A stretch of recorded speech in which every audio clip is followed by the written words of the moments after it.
Good evening, everybody, and welcome to episode 146 of the STA web chat, which will turn into a podcast by the end of the week. I'm going to turn the tables, if I may, this evening on Matt. Those of you who join us every week and listen to the podcast will be very familiar with Matt, but I'm not sure how many of you know his story. So what I'm going to ask to do first, Matt, if you could just do a brief review of what we spoke about last week, and then we'll head into you explaining your journey in the industry. How did you get to where you are today? Thanks very much, Gary. How lovely after 146 episodes to hear your dulcet tones introducing the podcast instead of mine. Wonderful. We're making history here. Yes, so thanks very much. Tables are turned tonight. So this is part of the focus on CPD that we're doing this month. We had a couple of weeks ago Dr. Gary Mendoza in the studio who was talking about his behavioural change and motivation interview course. And then last week we had Ben Cormack of 𝐁𝐽 𝐀𝐧𝐚𝐥𝐲𝐬𝐢 talking about his therapeutic movement and exercise course. And then this week the tables have turned and Gary is going to be asking me about my CPD course, which is Gait Analysis for Runners, a Modern Approach. And this will be the last of the focus on CPDs. Obviously, all of the other episodes are available on all popular podcast apps and on YouTube if you want to watch the video, and also on the sta146 website. And then next week we'll be going to, it'll be the first Tuesday of the month, so we'll be doing our Ask Tim with Tim Allardyce, asking your questions, anything to do with sports therapy and sports massage therapy industry. So that's what we're doing, Gary. Great, thanks, Matt. Usual suspects are in the room already. Penny's here. Nikki was looking forward to you interviewing yourself. That would have been an interesting one, wouldn't it? I'll give it a go. Yeah. So, Matt, obviously I've known you for, 12 or 13 years now since we first met. So I'm very familiar with how you got where you are today. And I'm very lucky to have been and attended one of your Run Chat Live conferences when it was held in Brighton before the pandemic. So just for the benefit of those listening or those joining us live, what's your journey? Where did you start from? What have you studied and how did you get to where you are today? Good question, Gary. So it's really nice to have this chance to let people know about myself, because one of the things about the Sports Therapy Association and everything we do is to try and reach out to people who don't know about us, who don't know our guests, who aren't on the same page, so we actually start benefiting the industry. So a lot of people know me thanks to the last couple of years for being host of the Sports Therapy Association podcast, but my passion for putting the evidence back into soft tissue therapy, which is the tagline of this podcast, is putting the evidence back into running injury and performance, which started way back in 2000 and late 17, 18, after I'd just come back from Kenya, where I'd been involved in setting up one of the first gait analysis labs in Nairobi with Run Beyond. They contacted me because they'd been following my website, Run Chat Live, and also they were familiar with the conferences and things. And so, yeah, when I came back from Nairobi, I was suddenly, that was the time when people had started doing Facebook Lives. And again, I was a little bit against what everyone was doing, but I thought, you know what, I've got something really interesting to tell people here. So I started doing them from clinic. So yeah, I mean, there's an awful lot of backstory, which I hope people will find a little bit interesting, especially if you look after runners. I've been involved in the fitness industry since, I'm going to show my age now, but 96 was when I did my YMCA fitness instructor certificate in Tottenham Road in London. And then that progressed into various different personal training qualifications in the functional movement kind of era of 2002, 3 and 4. I was with the National Academy of Sports Medicine and became a certified sports fitness specialist with them, went over to California for a while. So a big background in strength and conditioning.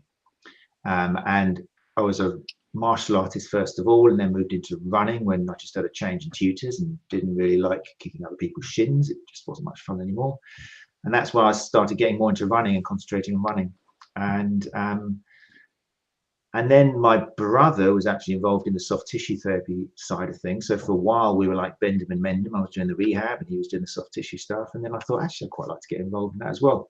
And that's kind of where we met, Gary, because I was looking for qualifications. I did soft tissue massage. Well, I did, sorry, massage first of all, Swedish massage, and with some amazing trainers. And then I was looking for level 5s to see what was being offered at a higher level, to take it as high as I could go. And that's when I met you. And I think together you'd been with the outfit for a while, and together that was when things were changing. Certain things were being questioned, not necessarily where we were or you were working and I was studying, but that kind of, again, things were being said which we were reading elsewhere were a little bit antiquated. And I think that's definitely where the journey for me came, to try and put the evidence back into not just running but also into soft tissue therapy. And also the journey for you, and that's, I think, where the STA came out of, wasn't it, about supporting therapists and providing people with up-to-date information. Yeah, I suppose my involvement where we first met was to coordinate some formal assessment strategy on a course which previously hadn't been able to evidence a candidate's ability to pass or to fail a course. Additionally, coming from a coaching background as well, after my military days, I was asked to develop an exercise therapy module where we looked at exercise progression and regression. And I'm really pleased that some of the things that I was talking about, a decade ago are still very, very relevant today, where some of the soft tissue modalities and techniques might not be as relevant. And I want to take my hat off to you for the way that you have developed this podcast and had some amazing guests, Walt Fritz from America, Gary Johnson from the Massage Development Centre in British Columbia, we've had Mark Hazlitt from New Zealand, Tim Gabbett from Australia, so all internationally recognised, who have come on. And Walt was sticks out in my memory as somebody who came and said, this is what I used to teach, but now that I've got a better understanding as the evidence has informed us, this is what I now teach. So what I'd be interested from you is that, when you started your gait analysis in the industry, was it a very structuralist approach that we employed? The typical thing that I remember was going to a running shop and running 50 paces on a treadmill and then being prescribed a shoe that corrected something that for me was quite a natural way of running. So was that where you got involved, and then your journey, things have changed? Definitely. I mean, myself and my brother, he set it up actually within a clinic. We had a sports injury clinic where I was doing soft tissue treatment as well as strength and conditioning. And then he started, he loves spending money, and he's got himself a very expensive treadmill, Sprintex treadmill, and bought straight into what at the time was Contemplus, or Templo, it's called now, which was a 2D gait analysis system, which was very expensive at the time. But yeah, he was very much into just, I wanted to be the best and attract people from all over the country. And this was 2009/2010, which was actually before running shoe shops in the area were even doing gait analysis. It wasn't until a year later when suddenly the branches started putting a treadmill in their shop and advertising gait analysis. And I remember that happening, and people going, "Oh, your business is a bit screwed now, isn't it? Because all the running shops are doing it now." And by that point, I'd already been chatting with people like Ian Griffiths, because I mean, I've grown up, loved chatting and talking and comparing and challenging and stuff. So I'd already been informed at that point about the whole idea where overpronation, can you really see what's going on even with a video in slow motion? How significant is overpronation as a determinant of risk injury? So I, to the disgust of my brother, had already begun tweaking our business model to reflect what the evidence was saying. And I actually said to people who were saying, "Oh, your business is going to go under," I was saying, "No, actually it's really good, because these running shops for the next who knows how long are going to be just looking at the ankle, and they're just going to be having this antiquated idea of if your arch drops, you need this shoe. If it stays in the middle, then happy days, you can wear anything. And if it doesn't drop enough and it stays on the outside in supinated position, then you're going to need more cushioning." And actually, that was one of the success of our businesses. Things really took off when people were reading on our website and hearing after conversations with us that we weren't the same as the shoe shops. It meant that we fell out with an awful lot of people in the area, and we could no longer got many runners from the area because quite simply our name was a bit muck in our own village and town, because we were challenging a lot of companies around us, not nastily, because that's another thing I've grown up with. I'm not quite sure why, but I've always kind of, I don't want to say this without, I've got plenty of faults, many faults. You only have to ask my wife. But one thing I've always championed is never laugh at somebody else. You know, he who has never sinned can cast the first stone or something. It's that kind of thing. So I've always been delicate in my conversation with people where I don't agree with what they're doing. I think that's been a trait which I've carried through, hopefully, to the Sports Therapy Association podcast. But what we could do with our businesses is, this is something I'm going to talk about on the Gait course. We had to make this decision where, like, we're going against the grain with local runners. Local running clubs are very in touch with the running stores. We're not going to get business from them. But we provided a service where suddenly we were charging a lot, but we were getting runners traveling down from not only north of England and all over the UK, but also from abroad. I had people coming from New York. I had people coming from the Netherlands to see us, because they saw that we were selling something big, impressive, up to date, and that was our business model. And we did that for 12 years. That's something that's going to come out in the course, working out what's going to work for you. But that's, yeah, so there we go. How important then, you know, given the embryonic stage of the business then, how important was it for you to look outside of what was happening in the UK? Because as I mentioned earlier, I was very lucky to attend the Run Chat Live conference in Brighton with some of the STA staff before the pandemic, and what appealed to me was the strength and the depth and the breadth of the guests that you had there, multidisciplines. You know, you've mentioned Ian Griffiths earlier, but, you know, talk about some of the other people that influenced you and who you invited over and who spoke at the Run Chat Live events. Yeah, definitely. I mean, when I was looking into running research, and also maybe 3 years later, this is when pain science was becoming popular. It's when lots of videos were started to become more mainstream, like Lauren Mosley and David Butler and the work they were doing. So there was a nice kind of coinciding between what I was already thinking and seeing with the running community, and then explaining it using modern concepts and pain science. So a lot of the people in the shoulders I was standing on weren't from the UK. In fact, I mean, I've got this here because I wanted to bring it out. I'm very much, another thing I kind of say to younger therapists and any business people is recognize the shoulders who you've stood on, even if they're your colleagues and peers. If you've kind of used their ideas and developed them, then that's something you've got to do. So one of the things I show on the Gait course, I'm just going to bring it up here in the screen if that's all right. I mean, I could have picked another 20, but these are people who helped me along the way. And a lot of them are from abroad. When you look at running research people, Dr. Rich Willey from the States, Alison Gruber from the States, Jeff Asculia from Canada via France. Izzy Moore stands out fantastically because she is based in Cardiff from the UK. Max Paquette, again, you're going back to the States. These are all people who have been on the podcast and are really, really high up in terms of running research. Irene Davis is down in Boulder. Simon Bartold also came to the conference, is in Australia. Dr. Benno Nigg is in Canada, the forefather of biomechanics. Dr. Greg Lehman's in Canada. Paul Ingram, when it came to looking at pain science, is in Canada. Ian Griffiths, notable mention because he is in London. And then Matt Fitzgerald is one of my favorite authors in terms of running, and really one of the first back in 2010 who connected the idea of modern concepts and brain science and the whole kind of brain as the central governor with running, and was a really big player in my development. So a lot of the people were abroad, and this is why when it came to Run Chat Live, when it came to me wanting to create a conference, I realized I was going to need speakers from abroad. There's other people I haven't had time to put on there because it would have looked too small, but Christopher Johnson from Seattle, and another great, wonderful triathlete running coach. Mike James from Wales was somebody I wanted. So it sounded crazy, but because I'd spoken to these people on Run Chat Live and got to know them, when I turned around to Simon Bartold and said, mate, any chance of you coming over to Brighton from Australia to do this conference if I pay for your flight?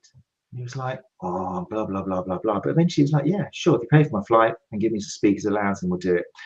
Same went for Derek Griffin from Ireland. Same went for J.F. Schoolia. And suddenly, I had 10 speakers from around the world all meeting up in Brighton. And what was incredible was these people had never met each other. Simon Barthold, who had probably talked to J.F. Schoolia for years and years, looking at research and stuff, they never actually touched hands, shaken hands, or been in the same room. So I brought these people together, and it was a massively great thing. It was amazing on so many levels, and that kind of something that's taught me, and something I've brought through hopefully the STA podcast, is you have to look further than your own country for different ways of thought and everything. And there's a message there for everybody. You have to look past your front door in order to find interesting input and develop your own ideas. And that's what we've done in the STA podcast. Like you said, we've had plenty of wonderful guests like Walt Fritz and other people from other countries.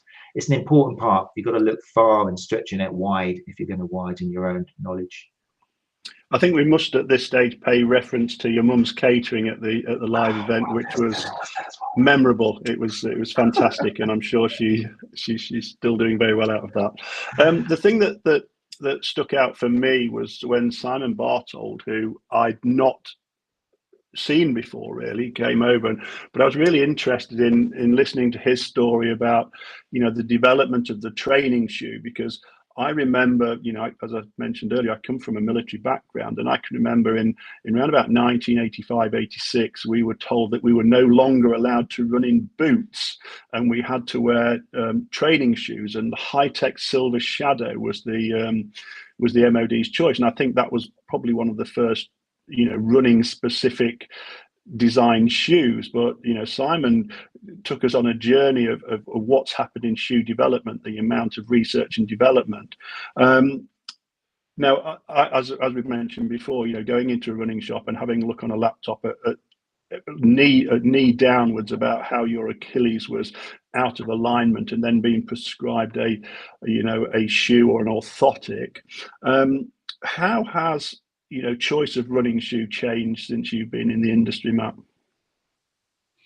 Oh, massively. I mean, I've lived at a great time. I mean, one of the most exciting things was probably when Born to Run became popular. I think it was 2013 when it was published. I'm never sure because it's had various, I think there's a Born to Run 2 even that's coming out now, but that's another story. But yeah, so that made a massive impact. The whole kind of barefoot saga. And that was really interesting. So I remember watching, again, the very heated debates between Barthold and crew on one side, who were against the idea that everybody had to have a minimalistic shoe and you had to land on the front of your foot. They were very much against that idea. And at the time, you had not J.F. Schoolia, but his compadre in the running school, who was very much championing the idea, no, we all have to be minimalistic and we all should be running towards the front of the foot, Blaise Dubois. And it was really interesting and so much simple to see that debate going on. One, because it was so ugly and so violent. And it made me realize this is not winning anything. But maybe other people need to have those arguments to help, evolution of idea. But I was very much, Jesus, these guys are going to kill each other. I just sat back and it all soaked in. But everybody will agree that one thing that the whole Born to Run mistake and the myths that the book created did do was it made us realize that, as you say, the idea of basing shoe prescription on what your medial arch looks like it does, because that's another thing, whether it's the forefoot or the rear foot or what's actually happening, you can't really see it. But the idea you can divide all runners into 3 categories and produce a shoe to cure it is antiquated. It's based on footprints in the snow. It's based on what actually in the army they used to do, where they could track the enemy prints by looking at the different type of boots. And it actually was somebody who picked up on that research and thought, hey, maybe we can do the same with running shoes. So what Born to Run did was suddenly it got rid of that idea and started saying, hey guys, actually you're free to find a shoe which is more comfortable for you. What the problem with Born to Run was, it presumed that everybody was going to be more comfortable with at least shoe as possible, or even no shoe, because that's the way we used to run apparently, when we were cavemen. There's some wonderful footage of cavemen running around with no shoes on. So what evidence then showed was not everybody is designed to work like that. In fact, very few people are designed to be able to run in no shoe at all, if that for long distances. If you're sprinting across 100 meters or something, going as fast as you can, then yeah, you'll be on the front of your foot, because that's the best way for the body to travel quickly, and it hasn't got to worry about busting your Achilles and your calves because you're not going to be running half a marathon. But the evidence again shows that once you get to distance running, even from 10,000 meters onwards, definitely at marathon distance, 89% of runners will be running with a heel strike. And that kind of defeats this idea that we all have to have a minimalistic shoe. But the joy for me has been since 2013 and seeing that quite violent debate going on. People like 𝐆𝐴, who I love to bits, have kind of evolved and sat back and watched. And he was on the show recently on One Chat Live. And he's just coming in with like, well, it kind of makes sense that we have as least a heavy shoe as possible on our foot. And I was like, yeah, that's you can't get away from that, because every single 1,960 steps a mile, if you're running at like a 12-minute pace or something, I think that's what the frequency is, but it makes sense that every step, if you're carrying a few ounces more, it's going to take its toll on the tissues. So we are free to choose what we want. It makes sense to go for as least structured shoe as possible, because you don't want to carry the extra weight. But the biggest overriding factor, which we have to recognize, and it affects soft tissue therapy as well, is that we are all very different. Okay, we're not cars. One of the slides I'll bring up, if that's okay, because this is my slide favour of the month, kind of sums it all up for me. It wasn't my idea. I think maybe it's Todd Hargrove, but I imagine somebody kind of said it before him. But I made a little picture to show it as an interpretation here.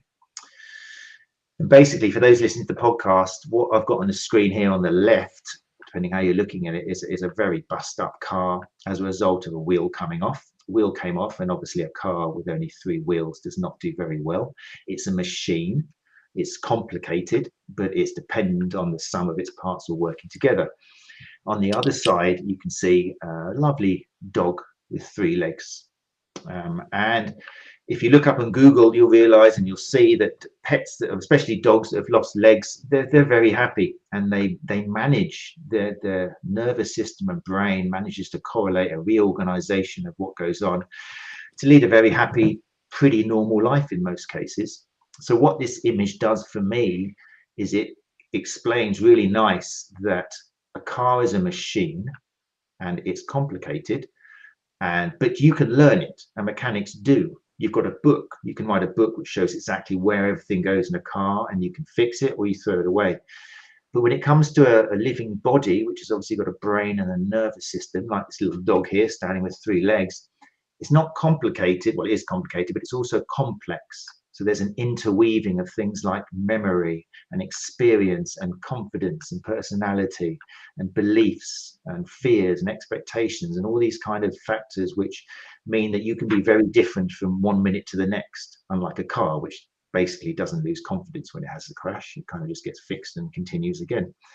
So this is something which I love sharing with a lot of when I'm doing courses, because it sums up how, yes, the biomechanics matters, but really it's the mechanics side which we don't know that much about. Particularly with running, it shows up. We don't know why some people get injured running a certain way and other people don't get injured even though they run exactly the same way. And it's the bio part which is so fascinating, which is why modern concepts into pain science and the whole kind of neuromatrix moving into the biopsychosocial model is so fascinating. And the more we understand about that, the more we look at the person in front of us, rather than treating them like a machine and just looking at the knee and the elbow and wrist, the more chance we've got in actually helping that person recover and feel better and be like the dog, who is once again managing to move around. Even though it's only got 3 legs, it's managed to sort out and recover and get on with things, as opposed to seeing people like cars, because we're not mechanics. Unfortunately, if you do treat the body like a car and you advertise yourself as somebody who can fix the body because you've got the manual, you're barking up the wrong tree, and your business model is dated to the extent that it won't be around for much longer. And I don't mean that to scare people. It's just particularly running clients are wising up now. Okay, there's an awful lot of runners out there who are prepared to, they need help. Up to 75%, 80% of runners are injured according to the research, what research you look at. But they're very scared of us therapists because they've been fed so many things that don't work, so many things. And I've done this through asking people directly and going into groups and seeing, right, what do you think of therapists? And the biggest thing is, they're always coming up with some new idea. You know, they're always coming out with, I can fix this. Oh, you need this. Oh, that therapist is wrong, because we don't know the answers. So this is what I'm all about. Hopefully the STA is about. And definitely when it comes to runners, that's the message I sell through Run Chat Live. Geez, I went on for a long time then, sorry. No, that's fine, mate. I made some notes. Those of us who are old enough to remember when the Maasai barefoot technology shoes and the what were the name of the Vibro five toe things came out. I mean, that was a really busy time for me as a therapist, because everybody jumped on this bandwagon, continued doing what they were doing at the intensity they were doing it, and injured themselves.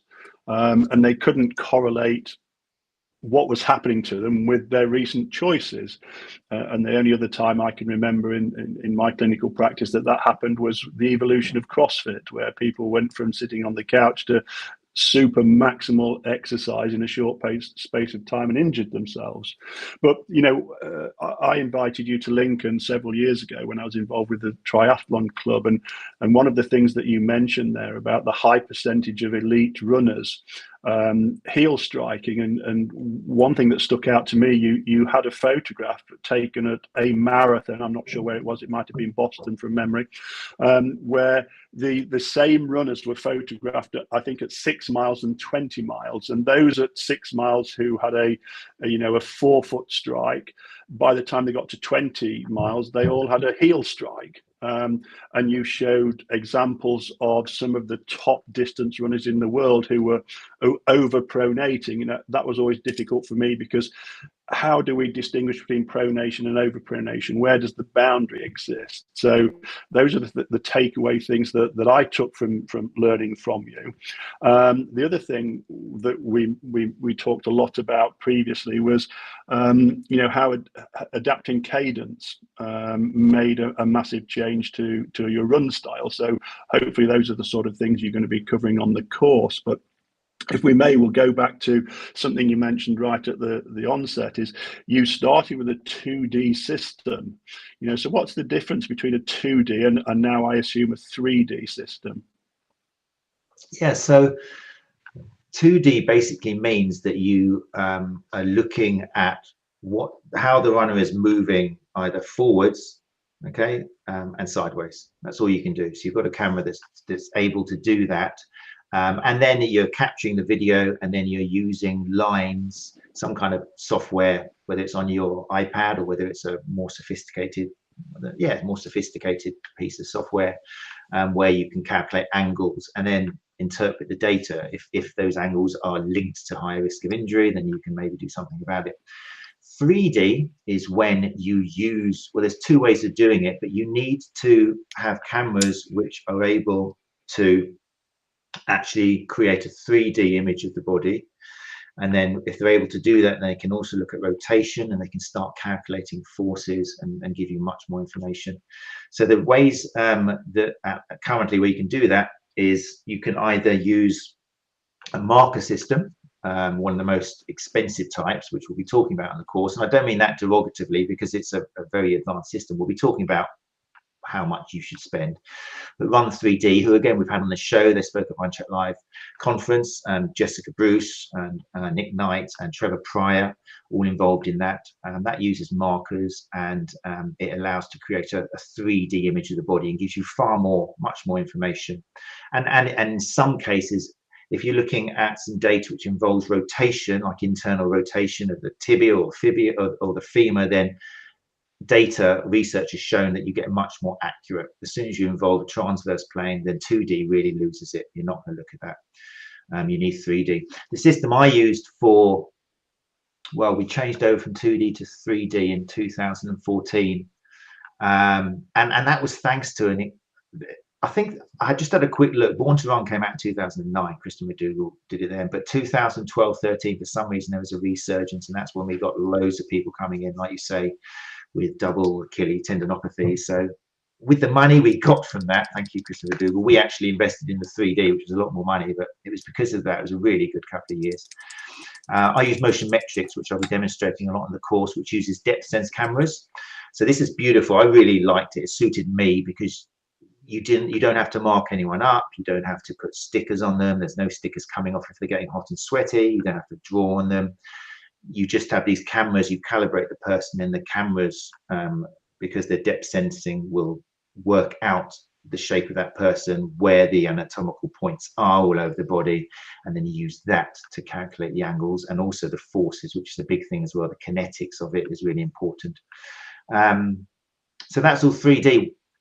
Very expensive, but again, it depends on what sort of business you've got. We'll be talking about how much things cost. I mean, to give you an idea, one of the ones I've mentioned is about £900 a month. Okay, now first sight you might think 900 quid a month, thank you very much, no way. But Motion Metrics was slightly less expensive. It was about, well, you bought it outright for 10 grand. Okay, that was, you bought it outright plus software development. But we were charging, this was going back, we were charging £350 for 2 hours or 2.5 hours. Okay, and we were having at least, sometimes it was maybe 10, 12 clients a week. So even though we were paying the equivalent to about £800 a month or something, we were getting at least 2.5 grand a week from getting these people in. So yes, we had a huge investment, but that was because our business depended on getting people from nationally and internationally. We weren't trying to deal with just the running club because we knew that wasn't going to happen. We were just saying stuff that was too ahead of the time.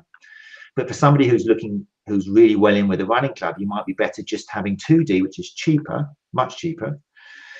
And because you know you've got a line of people who are queuing to get in, and you don't need to give them that much information.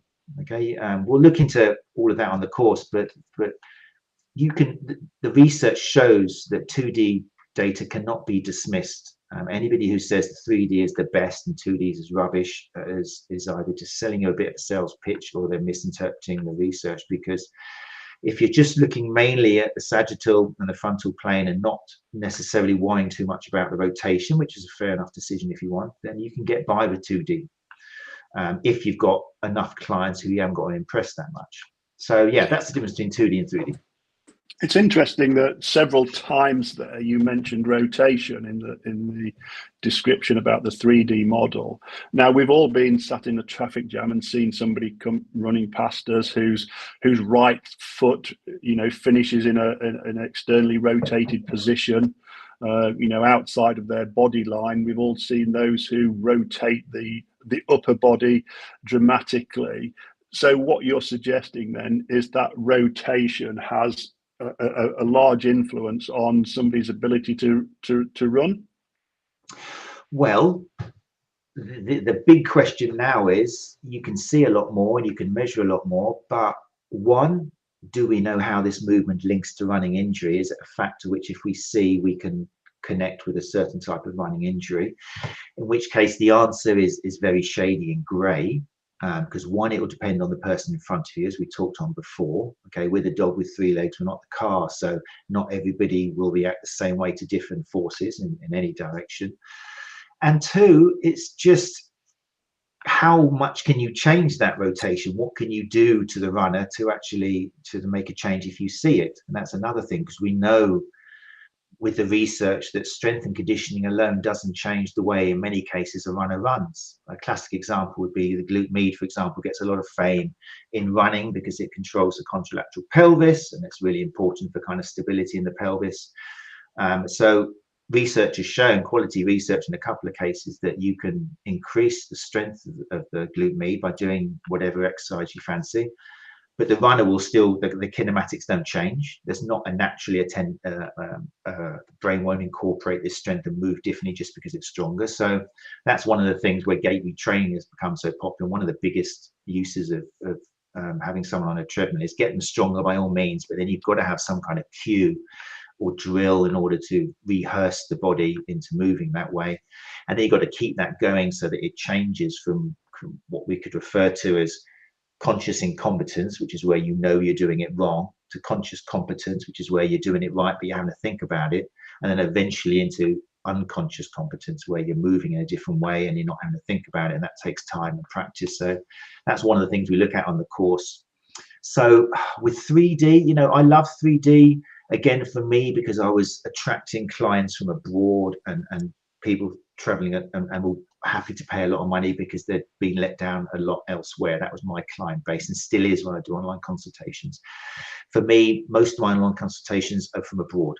Okay, then it helps that I speak Spanish, I must admit, but they are tired of being let down and they want to go to somebody who they think has got a different answer, and that's what I give them. And so I think we've spoken about this hundreds of times over the past few years, is if we have a specialism, a unique selling point, then we can charge a premium. We're justified in doing so.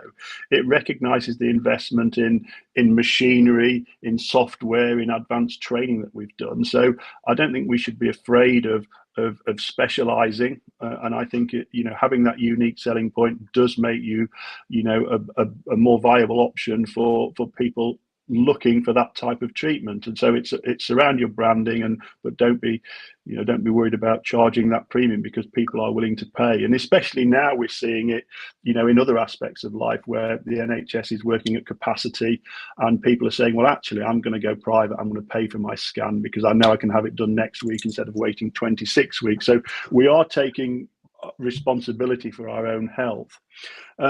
It's interesting that your course is called the Gait analysis for runners, which is a modern approach. So could you set out the differences of why your course and the information you give makes it a modern approach compared to what we used to know? So it links in quite nicely, and this is why because I started this course about 10 years ago. Like you said, I went to Lincoln, I went to Bristol, went down to Anna Maria. So years ago, I did a version of this course, and it was a little bit, well, there's a couple of things. One, it was just too controversial. It was too ahead of its time. It was based on a series of presentations I did at Therapy Expo, which I did for about 3 years in a row, and then basically they turned around and said, can you do something just on injury and not on pain? And I was like, oh mate, no, you don't understand what I'm trying to say here. So because that was a bit ahead of its time, that was my hiatus away from Therapy Expo. Now, fortunately, and the reason this course is coming back, and obviously it's been evolved and changed in the time, is because I've seen now that there's an awful lot more soft tissue therapists and therapists who are on that page, which I was kind of expecting people to be on 10 years ago.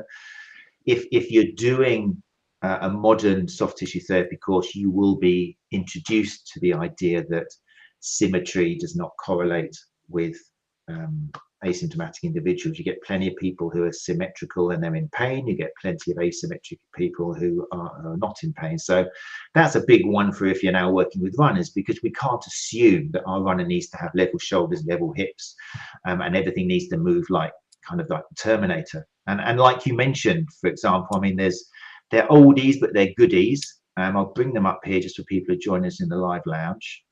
You mentioned 𝐻𝐨 Gebrselassie, for example, which is, yes, it's an N=1, but it's a classic image of still, I would say, most people regard as the most famous long distance runner in the world.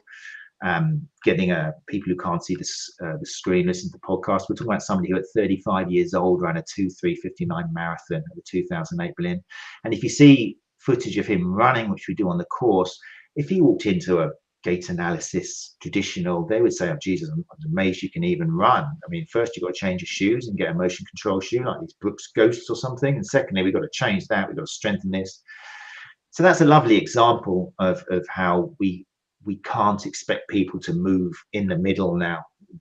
In statistics, we create an average, which is we put all of the different numbers together and then look at what's in the middle. But in many of these cases, none of our sample are actually in the middle, because there'll be plenty of them below it, plenty of high, and that's why it makes the average. So we've got to get away from this idea that there is a norm when it comes to humans.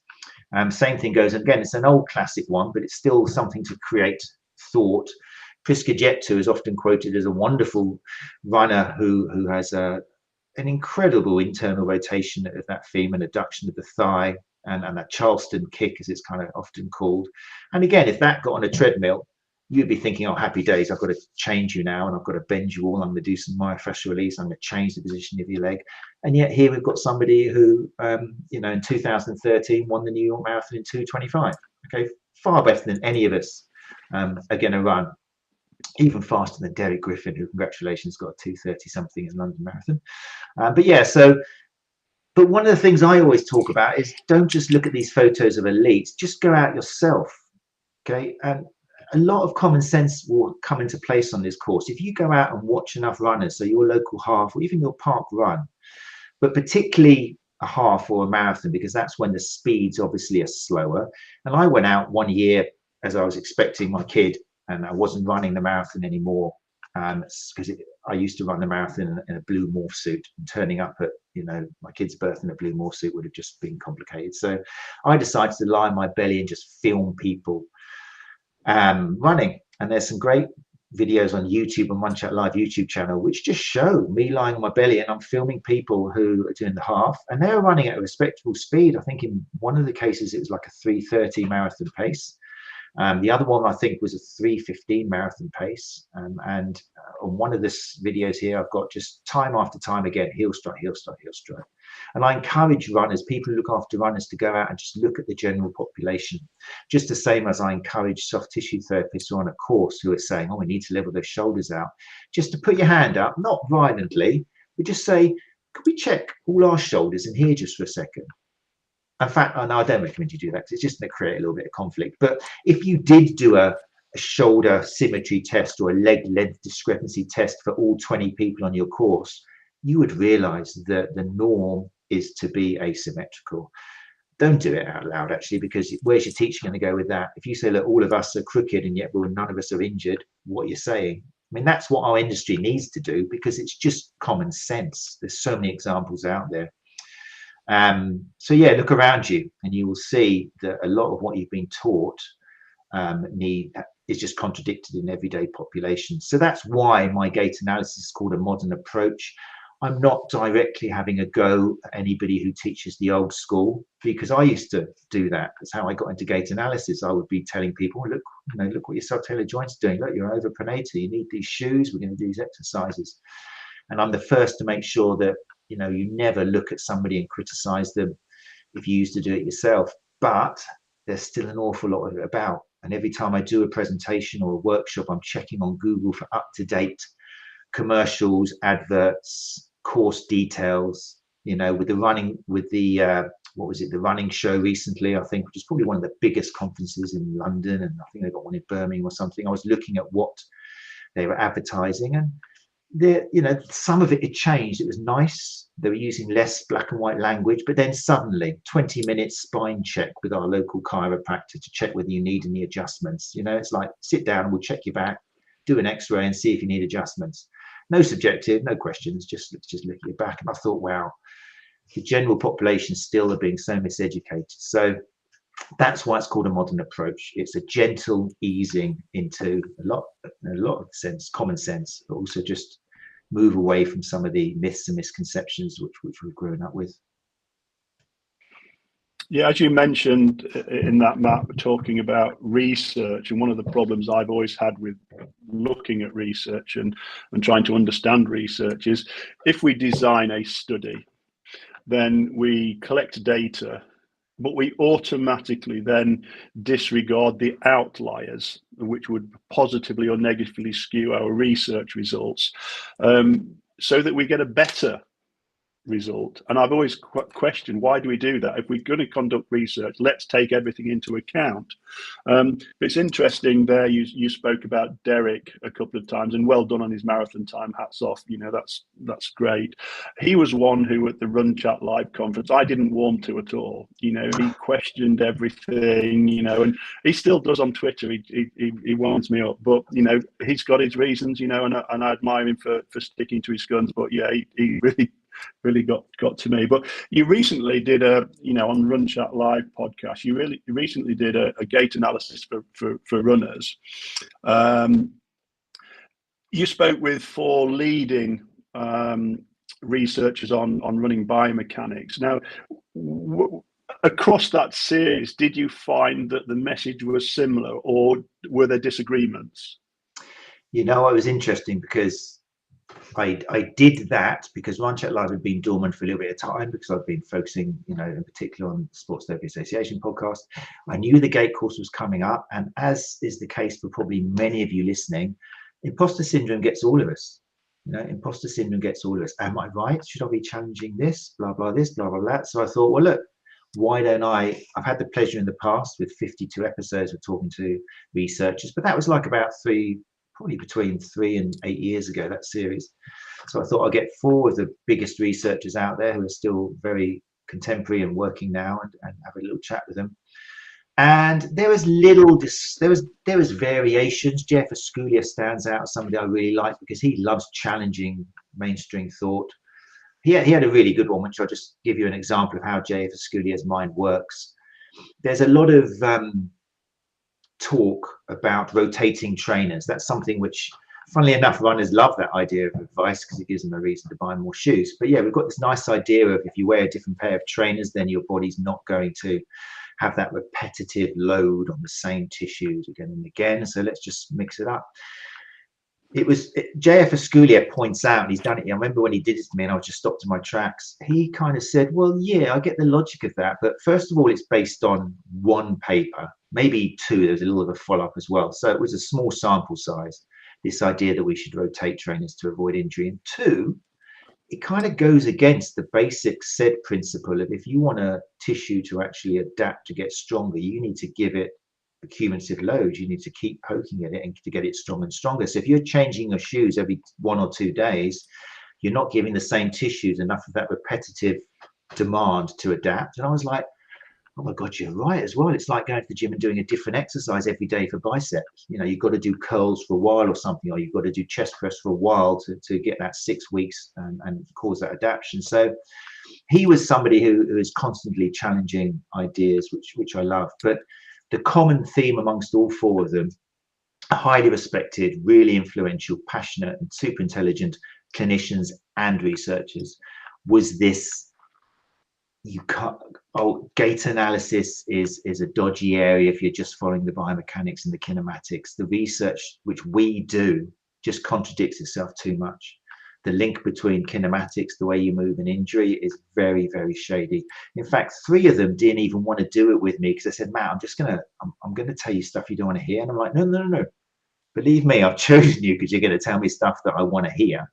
But my take on it is not when you get somebody into your clinic for a gait analysis, you're not just going to put them on a treadmill and look at their running. For me, it's about getting the runner in, getting that therapeutic alliance going by giving them some of what they want, getting their confidence, and then using that opportunity to actually educate them, because that's what we really need to be to do. Yes, we can have some skills with our hands. We've got some amazing ways to make people feel relaxed and different sensations and affect the nervous system that way.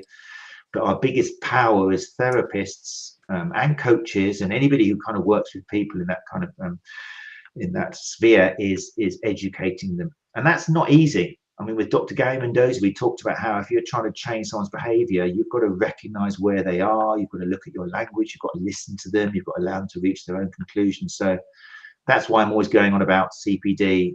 Think about your communication, listening and stuff. So a lot of my course is about that. It's about using gait analysis to actually get them in, get that therapeutic alliance, and actually educate them and help them look at things outside of the reason they came to see you in the first place. Yeah, interesting. You mentioned imposter syndrome there, and I've spoken before about this. We suffer with imposter syndrome, in my opinion, when we compare ourselves against our rivals in the industry, the local therapist, for example, in the next village or town.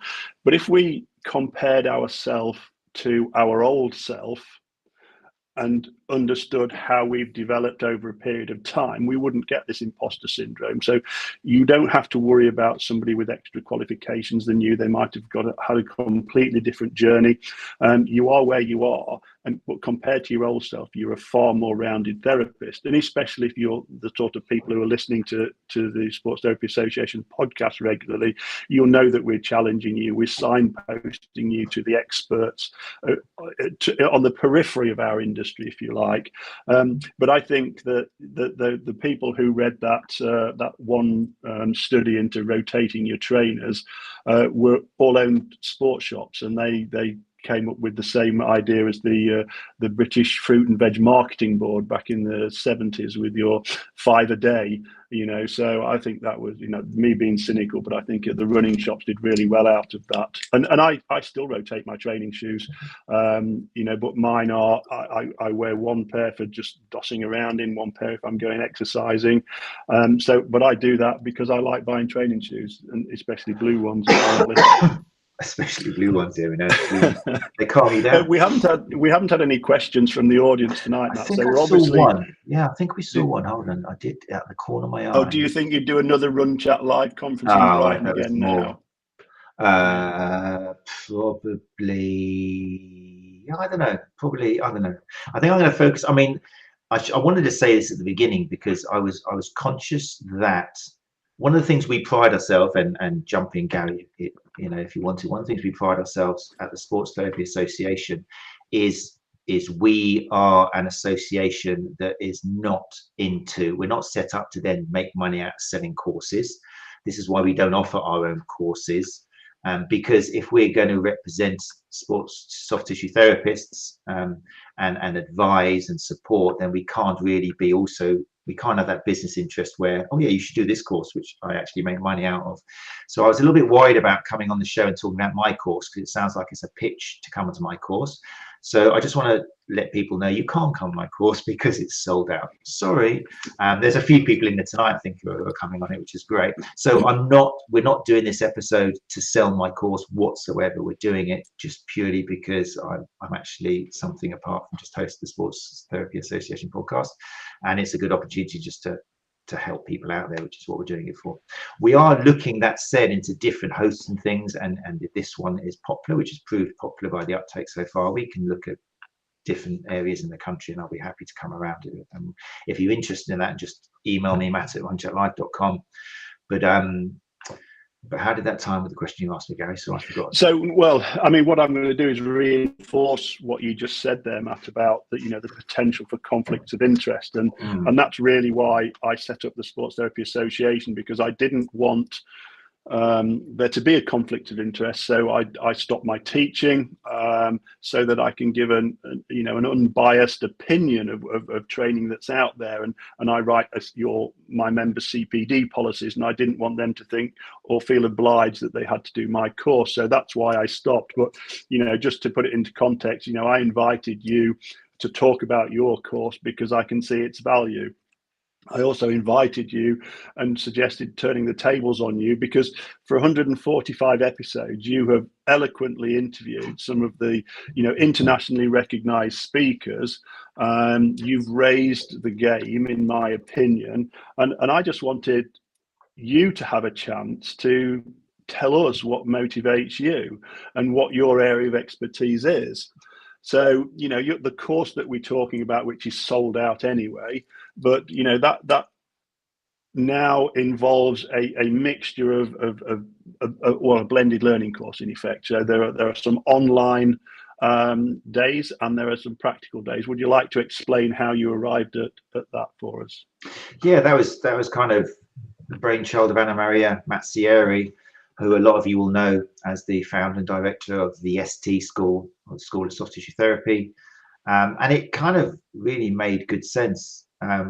It's interesting, without ringing my own bells, ringing my own trumpet, doesn't make sense. But the Run Chat Live conference in 2019 was, I think, one of the first conferences which, as well as inviting 100 people to Brighton to see the speakers on stage, there was a few things we did. We had like a question panel with the 10 speakers at the same time in the afternoons, which was a little bit revolutionary at the time. It was lovely. I had my own way of just doing what I felt would work, and I've been in education for many years, so I had a few ideas of how it would be interesting for the audience. And then the year after, obviously, COVID came and we did another one, so it had to be, the first conference we also televised. So I had the PhysioMat's podcast team down there, and they were filming the whole lot and streaming it at the same time, which at the time was totally new concept. There was this idea where you could buy a ticket and either come and watch it, or you could just watch it live from your computer and then have access to the recordings afterwards. And now when you look around, I'm not saying this to try and get a pat on the back, but now when you look at the courses, a lot of courses now are filming them and then saying, if you can't watch it on the day, just watch it in your own time. And you can do that. So a lot of that came from One Chat Live. The following year, we did it all online. But again, there was an option when you buy your ticket to buy the recording and stuff. So that really works. It was born out of COVID, and now a lot of other kind of different lives out there are doing the same sort of thing. So we're doing it for this as well.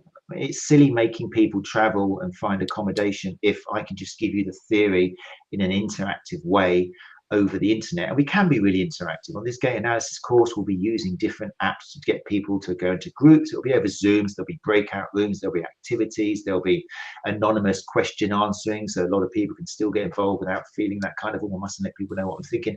All of these things we'll take on board, so everybody gets a great education system. And then the third day, we're going to get together on the third Saturday and then put everything into practice. Penny down here who's coming to the course. Thanks for signing up, Penny. We're looking forward to meeting you in person. It'd be so nice to meet people in the flesh. So Penny says, are we getting our own running gait analysed on the course, Matt? If so, I'm not coming. I can't answer that now, Penny. Can I need you to come? But yeah, we will be on the practical day using different types of gait analysis. We'll be looking at the reliability, inter-reliability and intra-reliability, to test these systems. There's no point doing something if when we do it the next day we get totally different results, and it's questionable if someone else does it and you get totally different results. How good is that system? So ideally people will benefit hugely from coming to the third day, which in this case is going to be in Exeter or wherever it's going to be in the country. But some people just call me up and said, mate, I can't travel. Is there any other way of doing it? Could you record the third day like you did One Chat Live, and I'll just pay for the recording of the day? And I was like, you know what, if that's going to help you, if that's what you want, yeah, fine. So now we've started this new model where if you can come along to the practical day, like Penny will be doing, other people, then that's great. But if you can't, then the whole thing will be filmed, just like we did One Chat Live, and you can watch in your own time and pause it and send me questions and stuff. So that's the idea of the hybrid system. I think it's already getting quite popular now amongst different trainers because we live in a different world. I want to encourage people to meet up together and hug each other and shake hands and all that sort of stuff, but not everyone can do it. No one's got the finance, no one's got the ability to stay. So yeah, that's what I think. I think Penny there is raising her own hand as a volunteer there. I think that's what she's done subtly. Yeah.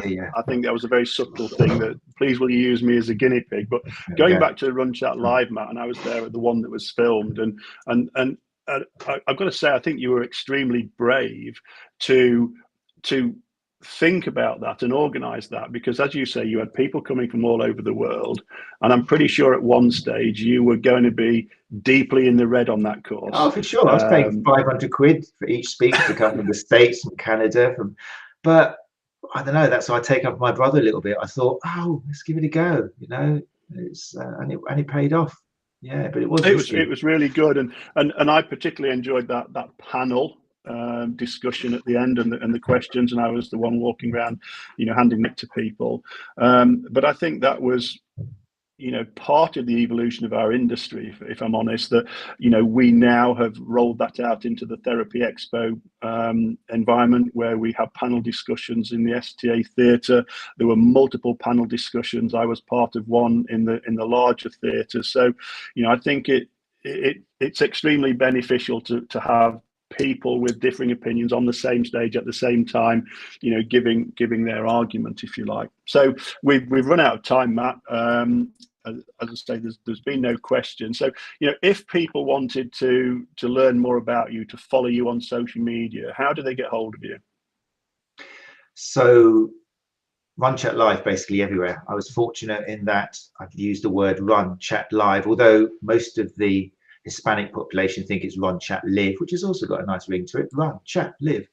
However you want to pronounce it's up to you, but that's how I am on Instagram, on everything, on what's it called, TikTok, yeah, all over the place, wherever your way of looking is. And obviously the website Run Chat Live is something that's been around now for 12 years. There is premiums involved in there, very cheap. There's a running course, which is 15 12-minute videos from myself covering the basic research in areas to do with shoes, strength training, etc. That's something which is very popular. And I think it's about 29 quid, so it won't break the bank. It gives you a nice intro, and gently, I hope all my CPD is quite gentle and doesn't make you feel small or like you have to throw everything away. Leslie here, in a Scottish accent, which I won't be able to do, but says, oh bloody hell, I want to do your course now too and go down the gait analysis rabbit hole. So many courses, so little money and time, lol. Yeah, I mean, this is something, again, we talk about on the course, how to make CPD decisions and stuff.